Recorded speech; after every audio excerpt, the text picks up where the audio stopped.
Hello, and welcome to the OpenUH Task Schedule Helper screencast intended for developers. In this screencast, I'd like to go over the technologies that we use in order to develop this application.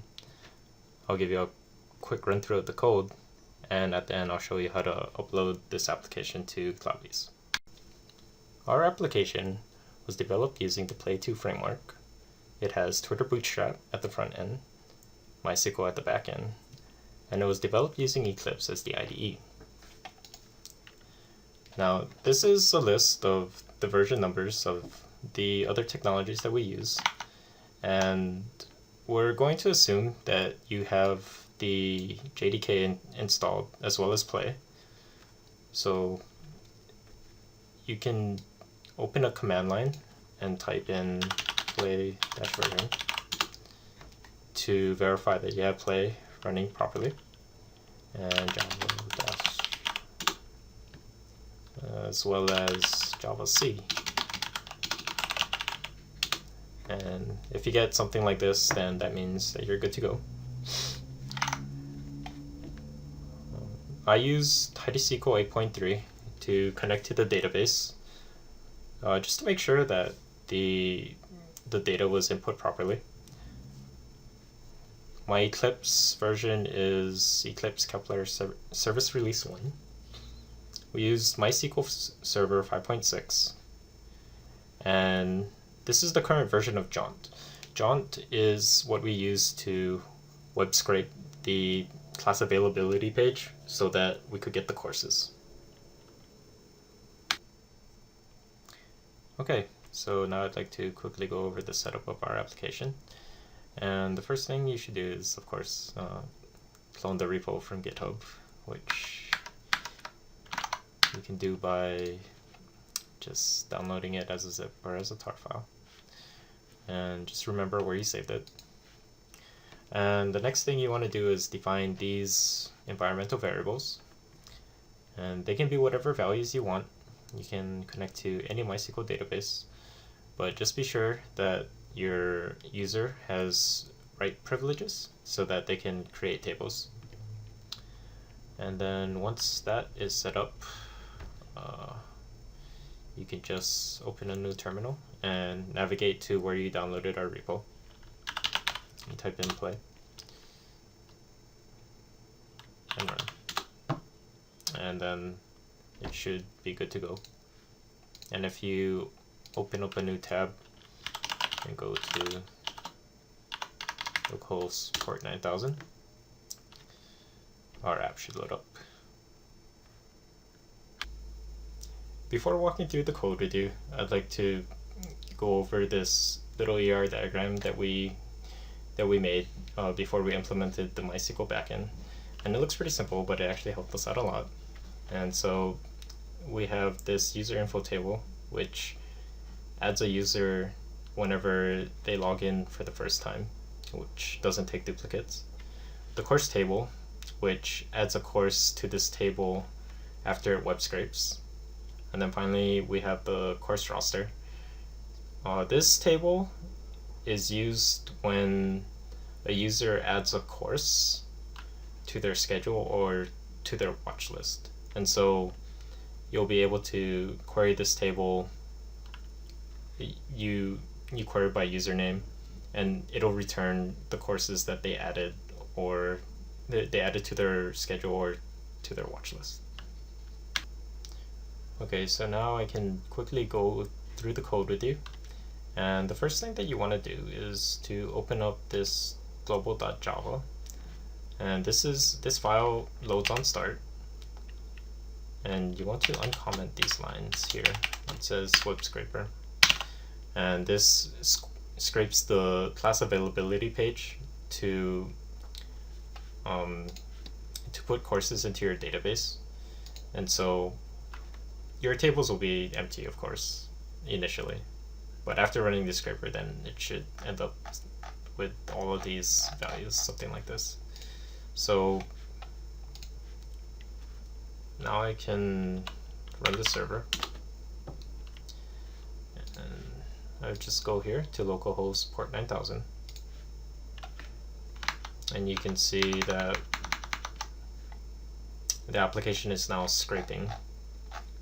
So it's scraping that URL and it's going through all of the links on that page and getting all of the courses.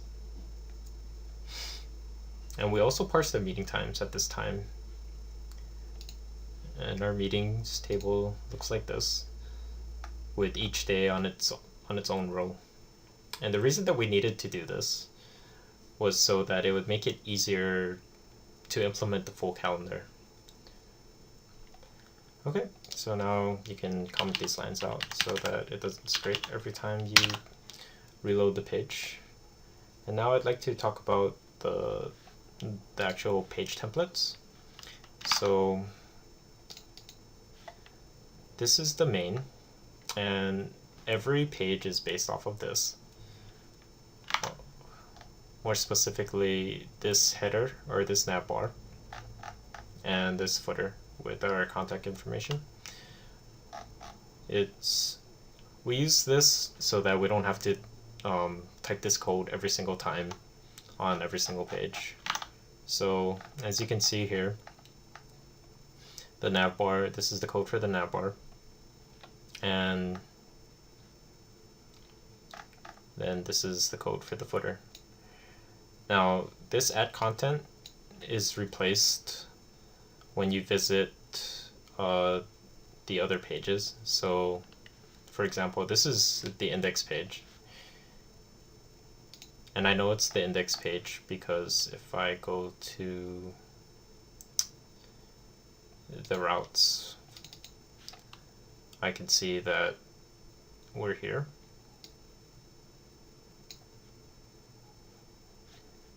Well, you would see it here in the application.java. So you see that we're at the root and it calls this method, and this method renders index.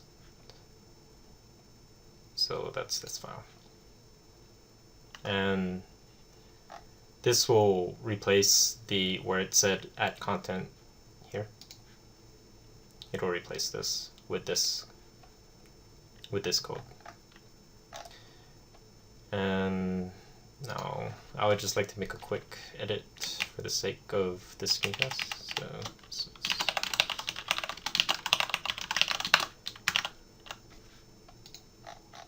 and then I'll refresh. And you can see that this text changed there. Okay, so now I'd like to go over two major functions of our application. The first of them being the search form here. And these drop-down menus are populated based on whatever was scraped and added to the database. So this first drop-down menu with the departments has all the departments for all the courses. And let's say, for example, I was looking for a chem class. Now this instructor drop-down menu will be populated with just the chem professors for the given semester. And then I can just go and search, and it'll return the match. And the next thing is this full calendar here.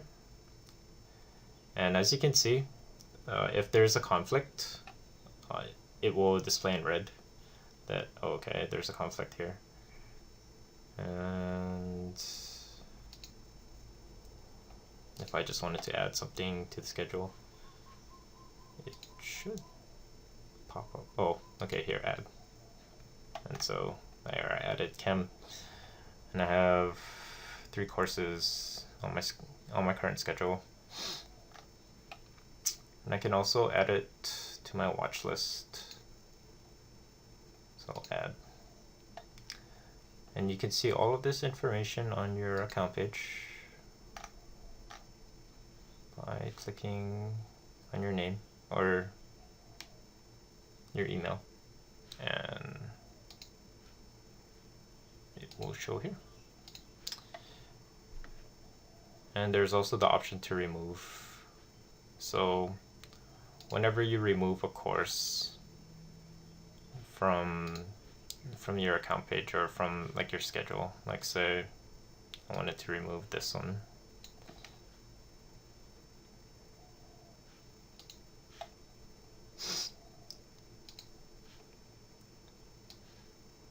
I'm removing it from the schedule. Well, I can't tell which course it is, but if I click on remove here, then this will be updated as well. So this page queries this table to see if a user has any courses added to either their schedule or to their watch list. Finally, I'd like to go over the process of deploying your application to CloudBees. And so the first step that you want to take is to actually create the Play application stack on CloudBees. And then after that, you're going to have to create the table structure for the database manually. Now, if you log into CloudBees, you'll be able to find out the information necessary to log into your application's database. And you find that by clicking here on the left on databases and going to your application that you created. And this is the database info. So you throw that into ID SQL and you'll be able to connect to this database. And initially it's empty. So we're gonna populate the table structure. And we can do that easily because Play automatically generates these table create statements in this one.sql file found in the conf folder. So I'm just going to copy all of this and paste it into here. And then I'm going to run the query.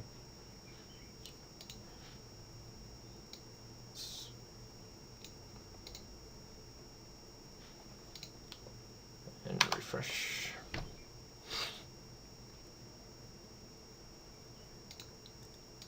And we should have these 6 tables. Yep. So we're ready to deploy now. And all we have to do is to create a distribution file. So you go to the folder where you save the application and you just type playlist. And this will generate the file ending in 1.0 snapshot.zip, and then now we can deploy it to CloudBees, and the command will be something very similar to this. So now it's deploying, and this could take anywhere from 5 to 15 minutes. It can take quite a bit of time, so I will pause it here. And after it's done deploying, you'll be able to see it live. So, we bought this domain name for our application, but this is actually hosted on CloudBees. And that's it. I hope you enjoyed the screencast.